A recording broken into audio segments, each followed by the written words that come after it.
I would like to thank CBC and the news media. If you don't know, because you did not report on me for being the Barry and Honey Sherman walking man suspect who was a random passerby and who was denied police interview by the Toronto police, because you did not report my story, right? I now have padlocks on my door because some fucking loser tried to sex assault me and put GHB in my fucking mouth, right?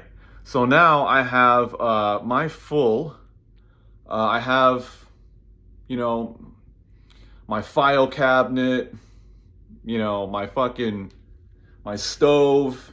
I have that in front of the padlocks on my door, right? And after I leave my apartment, because I gave my 2 months notice, I have these huge like streaks on the ground, right? Because,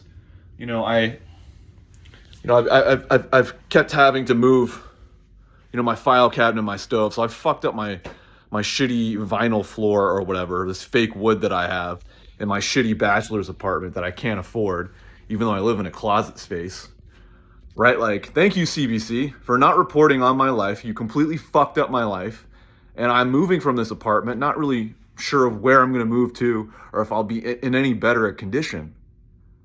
Right? I'm going to have to pay for the shitty flooring and the fucked up stove that doesn't belong to me, right? You understand that?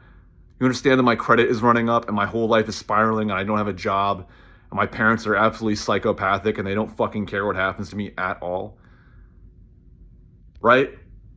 By you not reporting on me, CBC, like I have to fucking live like this. It was just so obvious. Like, for any Canadian who needs to know, it's not a privilege. It is an obligation to report on people's stories, or else their entire lives are going to be in danger. By me coming forward as the Sherman walking man suspect and the random passerby, like, I didn't have to do that. I was actually at the time trying to have a positive effect on this country we call Canada. Now I don't give a fuck about this country, and I don't give a fuck about any of you. Just for reference, I don't give a fuck what any of you have to say, and Toronto's a whack-ass rapey city. And you know what? The Toronto police are corrupt, and CBC is propping up white supremacy. Because this is the fucking bullshit that I have to live with. And if you think I forgive you or anyone else in society, no. It's too late for that. You should have treated my life like it had some immediacy. Right? My life is fucking spiraling, and I am going to die of a heart condition if this doesn't turn around.